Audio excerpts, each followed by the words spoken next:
Semar itu adalah penguasa bumi bagian katulistiwa bagian selatan. Antogo atau Togog itu penguasa bumi di belahan selatan katulistiwa.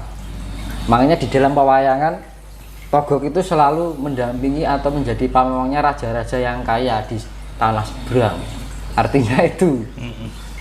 Kalau di Jawa itu Semar jadi pamongnya orang-orang yang sifatnya religius. Lebih kalau makanya di belahan sana katulistiwa sana orang itu lebih ke fakta, ilmu-ilmu ilmiah gitu loh.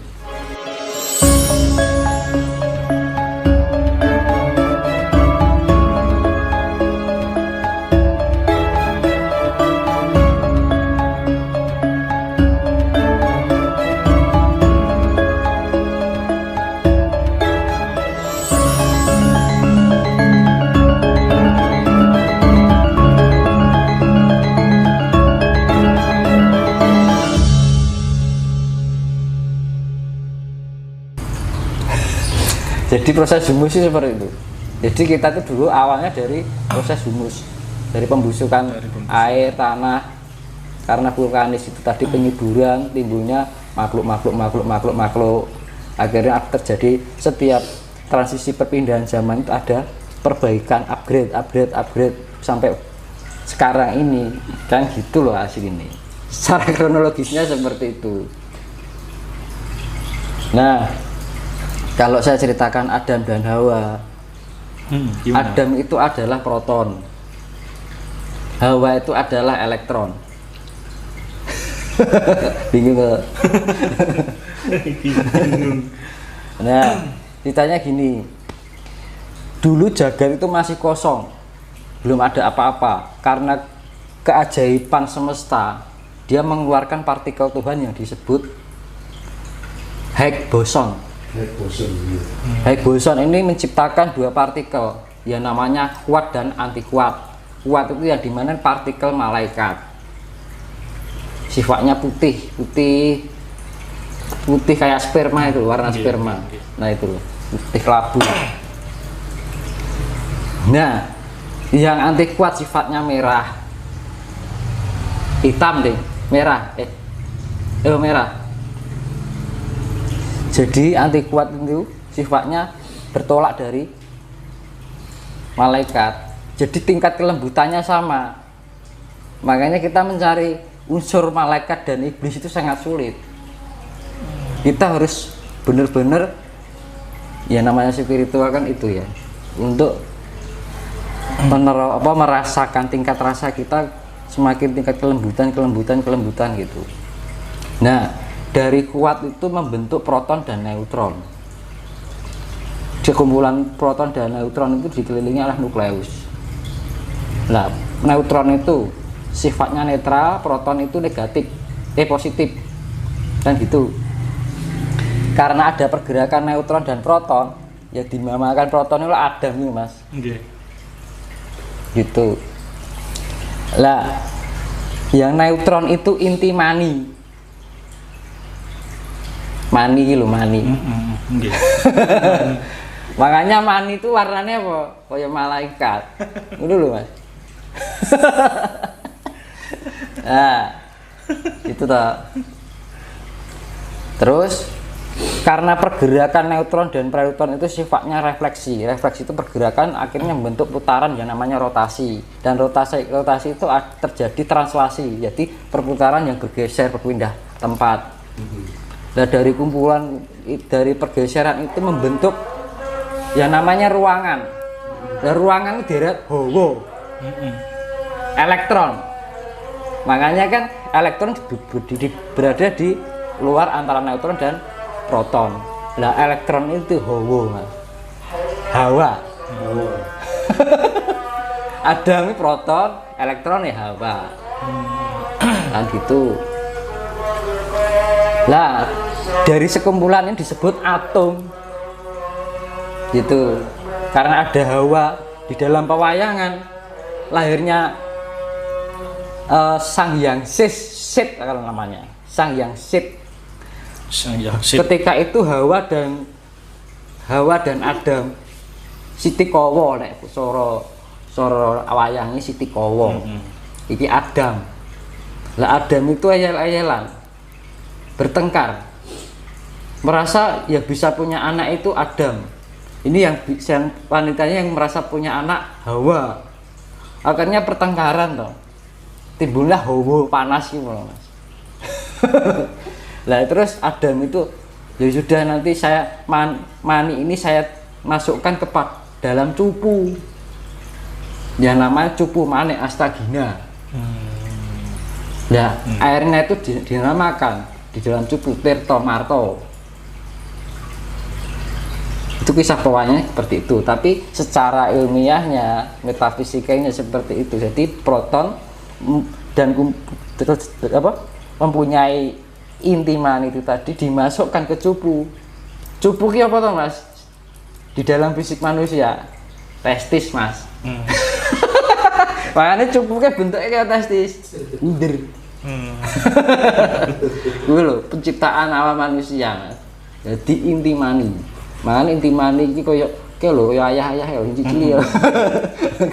Nah itu yang namanya neutron. Akhirnya Hawa ini mempengaruhi Hawa panas. Terbentuklah atom. Gitu. Nah, atom itu yang yang namanya Sang Yang Sit kalau di agama apa sini Nabi Sis. Nah, kalau di Nabi Sang Yang Sit.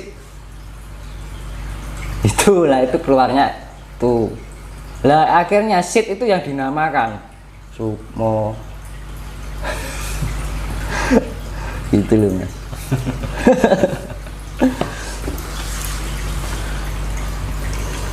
Jadi atom-atom itu sukma. Lah besarnya partikel atom itu ibaratnya itu seperjutanya tebalnya rambut.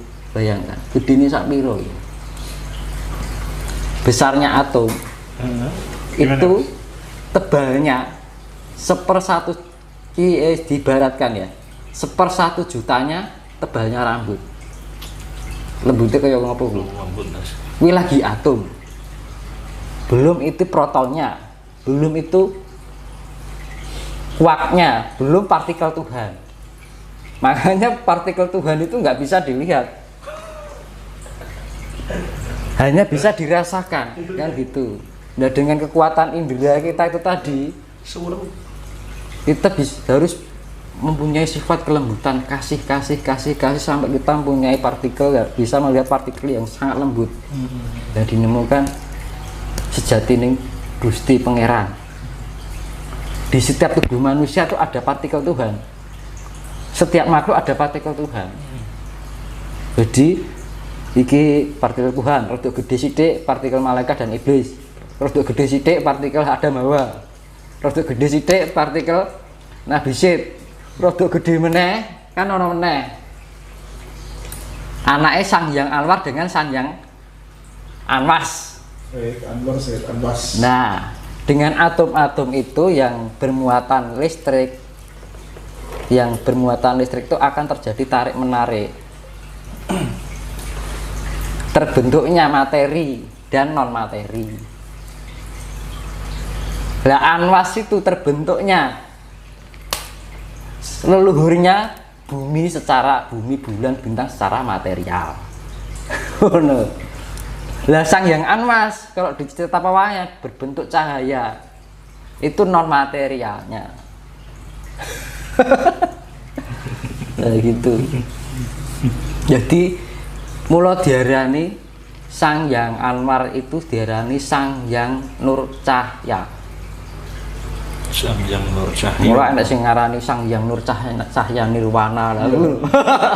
Iku lho sing diarani Sang Hyang Anwar. Jiwa iki lho Mas, aura. Mengeluarkan aura jiwa.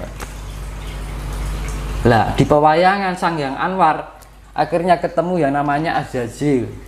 Dia minum Tirta Marta yang itu cupu itu dibuang. Akhirnya dia bisa menjadi hidup abadi. Dan yang anwas ini yang sifatnya materi tidak abadi. Makanya tubuh kita tidak abadi. Tapi cahayanya abadi. Kan gitu. Jiwanya itu tetap abadi. Luar biasa. Jadi mau bulan ini ya jiwanya atau cahaya auranya itu ya Dewi Bulan atau Dewi Chandra kan gitu ya. Dewa Matahari itu kalau secara cahaya atau jiwanya ya Batara Surya atau Dewa Surya kan gitu. Jadi Tuhan itu menciptakan dua partikel yang setelah sit ini mengeluarkan dua partikel non material dan partikel material. Ya saya bilang tadi darah itu secara materialnya non materialnya ion. Rogo itu non material, secara materialnya raga, non materialnya sukma. Kan ngono to, Mas? Nah, kalau yang non material sifatnya abadi, makanya di pewayangan agama Sang Yang Anwar itu dia tidak ingin mati. Perjalanan kisah di pewayangan gitu, ingin hidup abadi, akhirnya minum tirta amarta yang ada di Cupu Mane Astagina. Cupu Mane itu gimana loh? Prestis. Nah akhirnya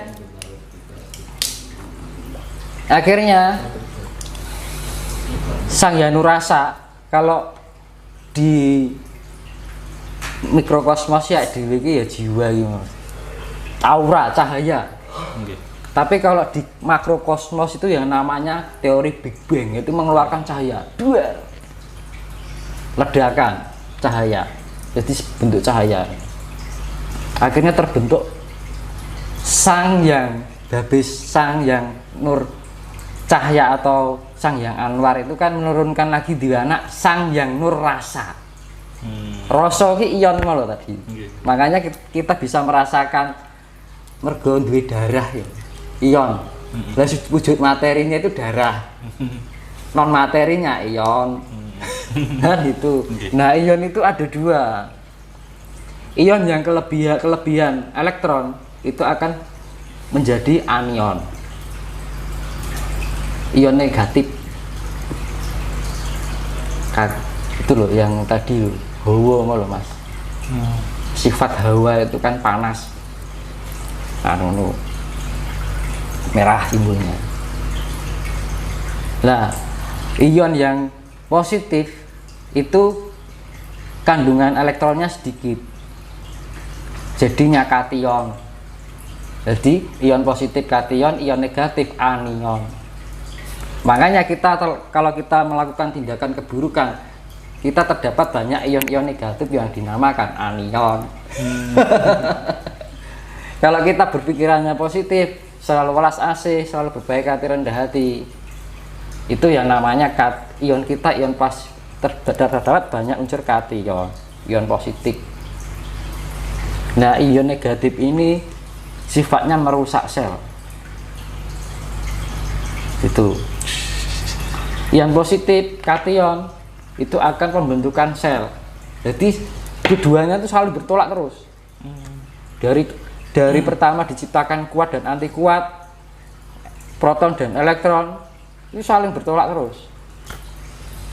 Anwar sama anwas, sampai ion sama ion positif dan manuki.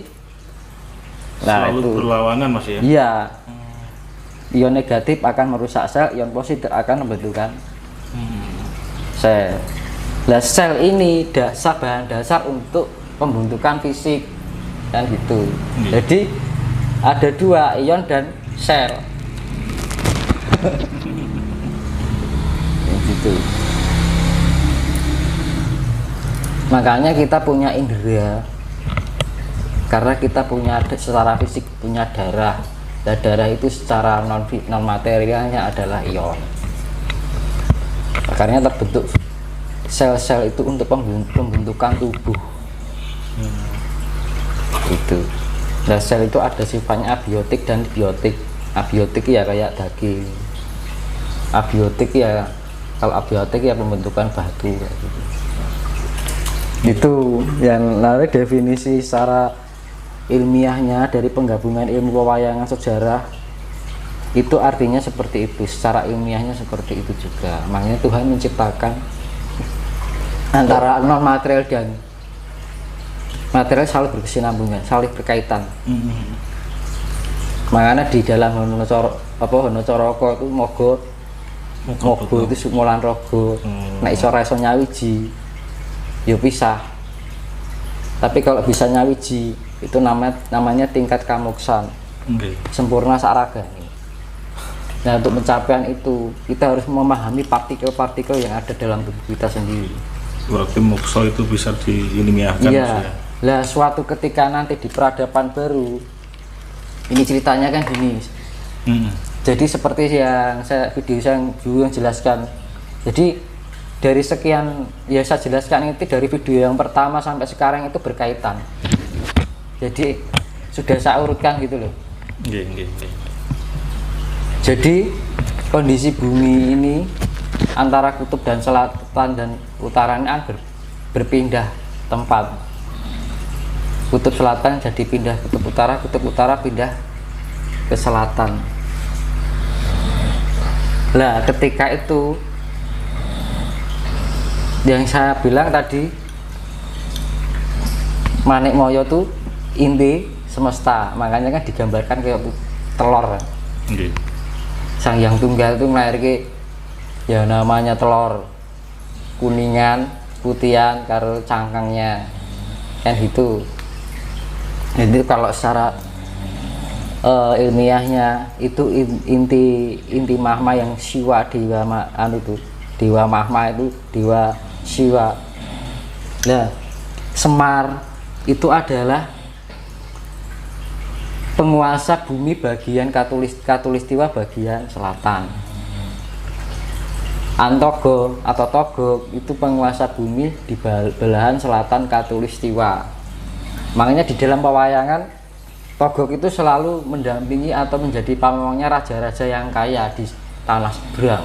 Artinya itu. Kalau di Jawa itu Semar jadi pamongnya orang-orang yang sifatnya religius. Lebih kalau makanya di belahan sana katulistiwa sana orang itu lebih ke fakta, ilmu ilmiah gitu loh. Kalau di belahan selatan lebih ke religi, ke spiritualnya. Spiritual. Nah, makanya di belahan selatan itu lebih dominan non material. Kalau di sini lebih dominan material, kan gitu. Makanya kan bumi itu baratnya menghadap ke timur ya, matahari terbit dari timur. Ya sama aja otak kita itu otak kanan dan otak kiri. Otak kanan cenderung ke non materi dominannya. Kalau orang dominan otak kiri itu adalah cenderung ke sifat materi, kan gitu.